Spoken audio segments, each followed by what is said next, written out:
دوستانو افغانانو باقي زموږ په عزت پسې راغشتی ده او تاسو ته پته نه لګي چې کومې لوبې دلته زموږ له جینکو سره د افغانانو په لاس باندې کېږي. یوه وړه شانتې واقعه به زه تاسو ته یاده کړم او په هغې کې زه د پېښور CCPO میاں سعید صاحب ته خواست کوم چې خصوصي دلچسپي پکې وایي او که زما دا ویډیو هغه ته چې ورسوله نو ډېره بهتره وي. دوستانو داسې کار شوی دی چې د پېښور سره خوا کې یو خوزانو کلی دی او د هغه ځای نه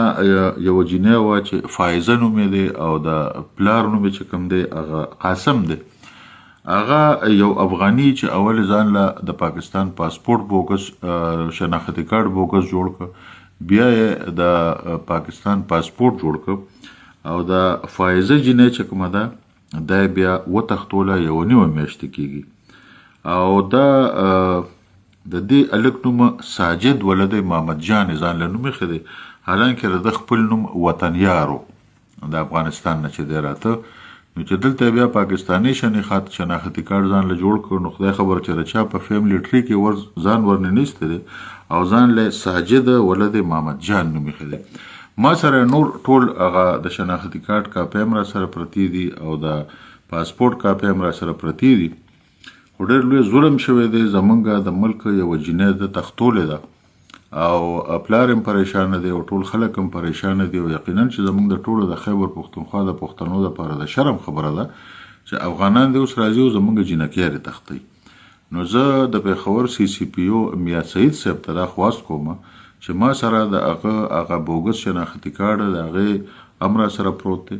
د هغې نه علاوه هغه چې کوم بوګس شناختي کارت جوړ کړی دی د هغې کاپي ما سره شته او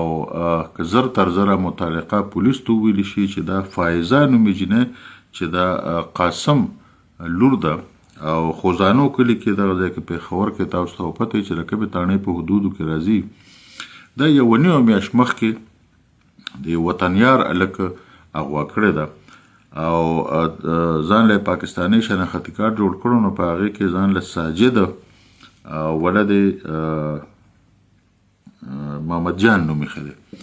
او د چا په فیملی ټري کې به ځان ورننیستی.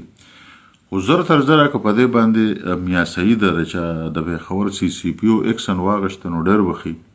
او که تاسو هم ځان ته پښتانه وایئ او په خپلو لوڼو او خویندو باندې خفه کېږئ نو دا ویډیو لږ شیر کړئ که نه چې میاں سعید ته دا ورسي چې دا افغانان چې دلته په پاکستان کې راغلي دي او موږ 45 کاله وساتل او خپله ډوډۍ مو ورسره نیمه کړه، اوس یې زموږ حیا پسې راواغېسته، اوس زموږ جینکۍ تښتوي.